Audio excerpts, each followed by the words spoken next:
I get emails and comments and DMs all the time asking for videos and tips on starting a daycare.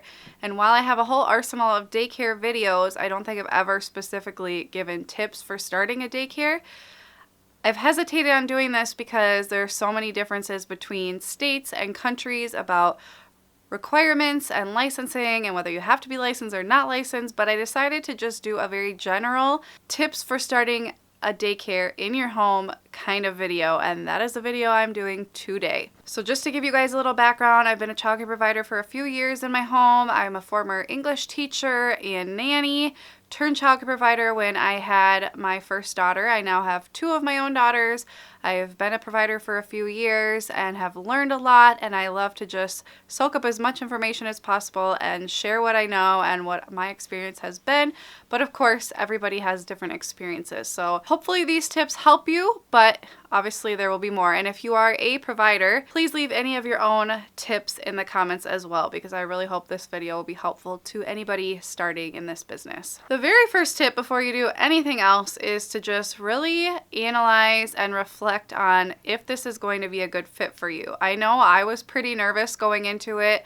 I was hesitant for a while, but the more I thought about it, the more I thought of the value of it.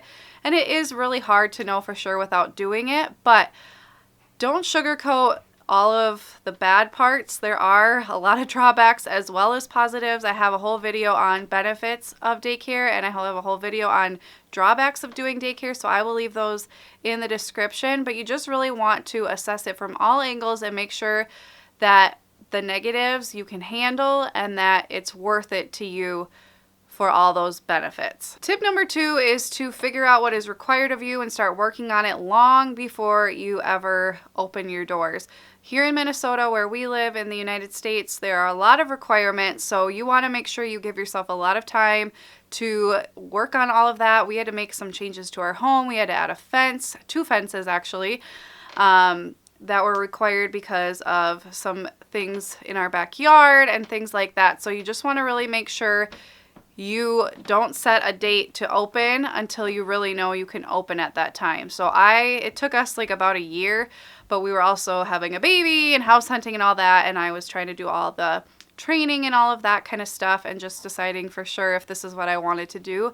But definitely give yourself a lot of time because you just never know what roadblocks you might run into. Tip number 3. Now, while you might have all the requirements in line, if you live in your daycare, you want to really practice keeping your house the way it's supposed to be for licensing, if you have to be licensed, a few weeks before you start opening your doors for your daycare. It's so easy on the weekends and at night to just let things go a little bit, to leave chemicals sitting out or leave your bobby pins sitting out or whatever it may be.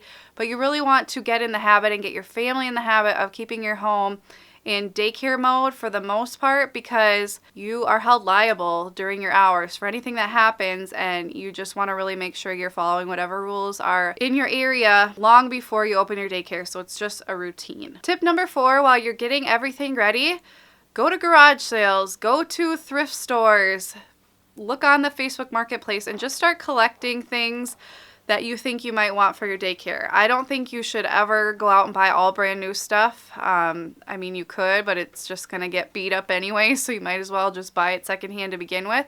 Obviously, there are some things you might want to buy brand new, but I would say wait on those things. Just buy some secondhand things to start out, because chances are you're going to find that some of those things you don't want anymore once you get the kids in and you see what works for you, and there are other things you'd rather invest more money in for your program that you wouldn't have thought about in the beginning. So just remember, you can get stuff over time. Almost everything that I use now was bought after I started my daycare, when I realized like what I actually wanted, and a lot of the stuff that I bought before I opened, I don't even use anymore, and I've donated. So just collect a few things and just remember that you can build up your program and all of your stuff over time. Tip number 5, just like you want to start practicing having your house the way it is, You also want to practice your routine a week or two before you start. Now, if you have kids, this is even more important. You want to start getting them used to the daycare schedule, getting up at the same time they're going to be, having lunch and breakfast and snacks at the same time.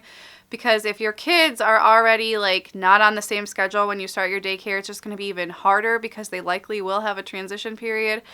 Or a transition few years of getting used to the daycare life. So you really want to make sure they're on the routine at the very least when you start your daycare, so at least that part is smooth and they're not like super hungry too early or that kind of thing, and they're waking up and getting enough sleep, getting used to nap times, and that you kind of get used to the daily routine.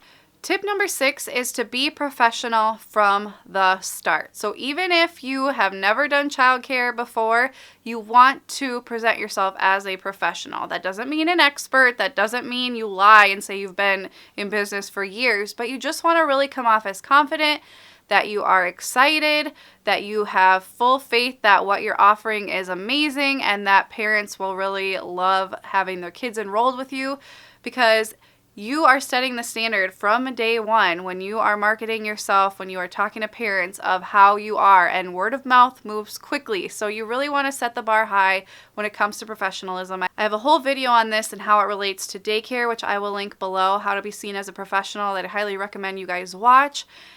And I just think it's super important from the start, even if you're doubting yourself, even if you are questioning how it's going to go, just present yourself as a professional, talk the talk and you will walk the walk. Just have confidence in yourself. Tip number 7 is to befriend other providers.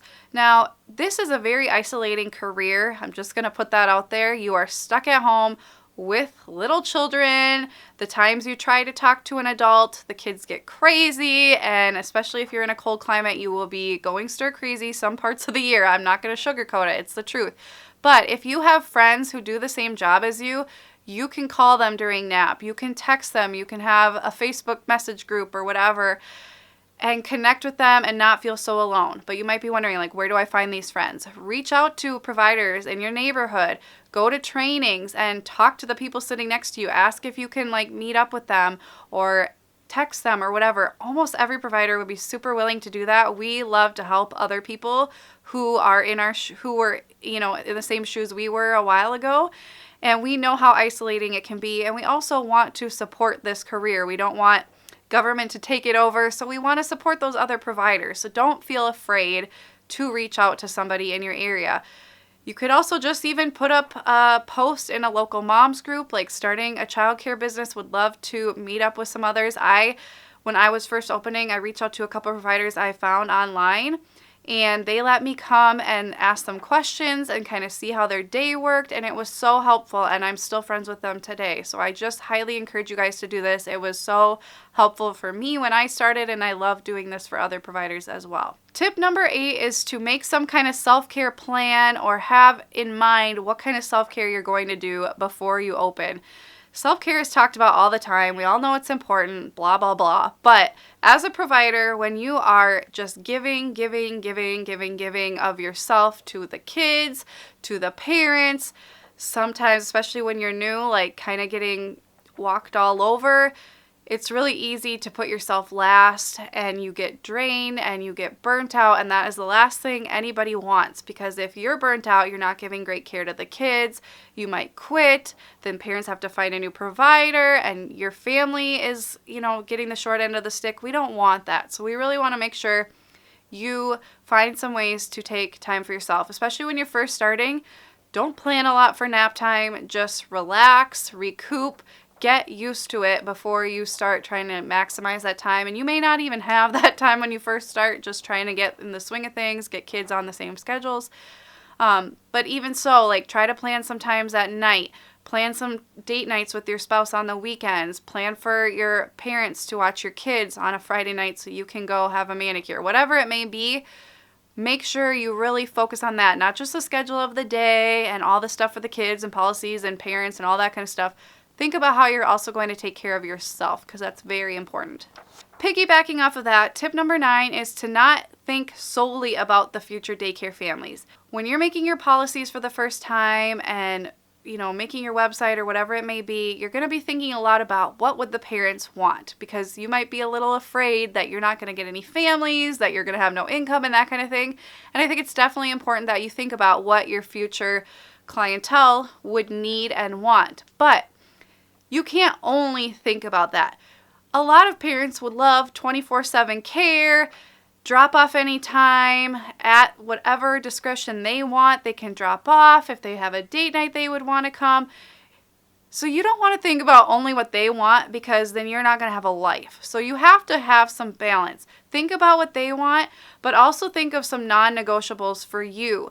For me, I knew I could only be open 10 hours. I know providers who are open longer. I know I just couldn't do it. I would burn out.